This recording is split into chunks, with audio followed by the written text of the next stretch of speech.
Hello friends, welcome to சுவை தமிழ். நாம் இன்றைக்கி காடை முட்டையை வச்சு தான் ஒரு ரெசிபி எப்படி செய்கிறதுன்னு பார்க்க போகிறோம். இந்த காடை முட்டை பார்த்திங்கன்னா சின்னதாக தான் இருக்கும், ஆனால் இதில் ப்ரோட்டீன் அதிகமாக இருக்குது. வாங்க காடை முட்டை ரோஸ்ட் எப்படி செய்கிறதுன்னு பார்க்கலாம். இந்த வீடியோவை ஃபுல்லாக ஸ்கிப் பண்ணாமல் பாருங்கள். என்னோடய வீடியோவை ஃபஸ்ட் டைம் பார்க்குறீங்கன்னா மறக்காமல் சுவை தமிழ் சேனலை சப்ஸ்கிரைப் பண்ணுங்கள்.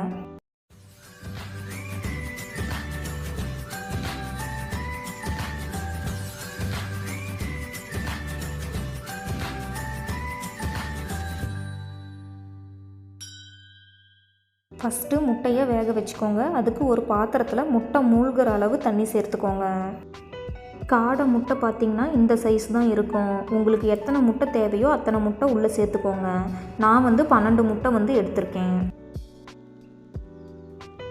கொஞ்சமாக கல்லுப்பு சேர்த்து ஒரு மூடியை போட்டு க்ளோஸ் பண்ணிவிடுங்க. மீடியம் ஃப்ளேமில் ஒரு 10 நிமிஷத்துக்கு வேக வைங்க. முட்டை சின்னதாக இருக்கிறதுனால சீக்கிரமாக வெந்துடும். 10 நிமிஷத்துக்கு அப்புறம் முட்டை எல்லாத்தையும் வெளியே எடுத்துருங்க.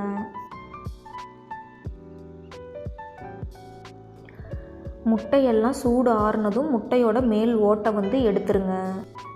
இந்த முட்டையோட மேல் ஓடு மெலிசாக இருக்கும், அதனால் பொறுமையாக பார்த்து எடுங்க.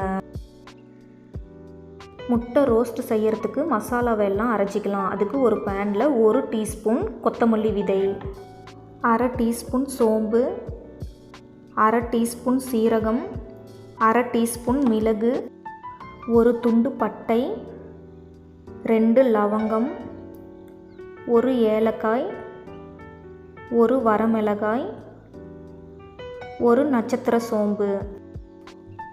எல்லா பொருளையும் மீடியம் ஃப்ளேமில் நல்லா வறுத்துக்கோங்க.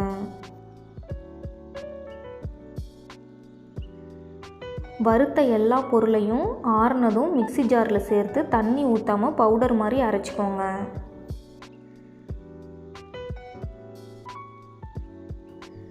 முட்டை ரோஸ்ட் செய்கிறதுக்கு ஒரு பேனில் 2 டேபிள் ஸ்பூன் எண்ணெய்.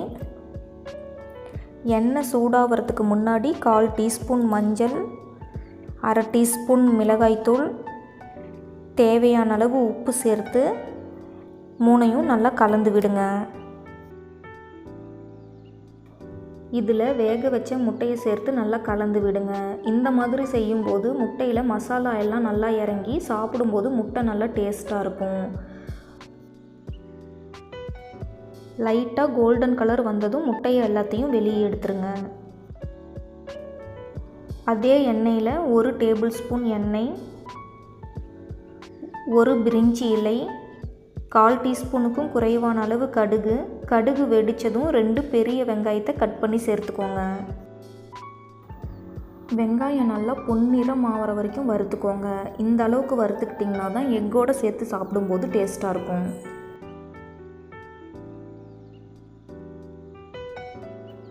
இது கூட 1 தக்காளி சின்ன சின்னதாக கட் பண்ணினது, 1 டீஸ்பூன் இஞ்சி பூண்டு விழுது, தேவையான அளவு உப்பு சேர்த்து தக்காளியோட பச்சை வாசம் போகிற வரைக்கும் நல்லா வதக்கிக்கோங்க.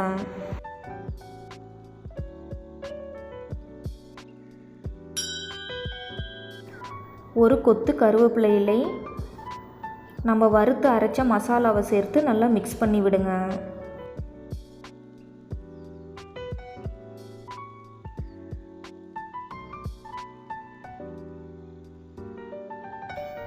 கால் கப் அளவு தண்ணி சேர்த்து நல்லா கலந்து விடுங்க.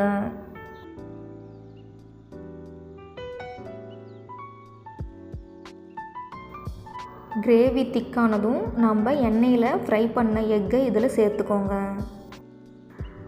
மசாலா எல்லா எக்லேயும் படுற மாதிரி மெதுவாக கலந்து விடுங்க.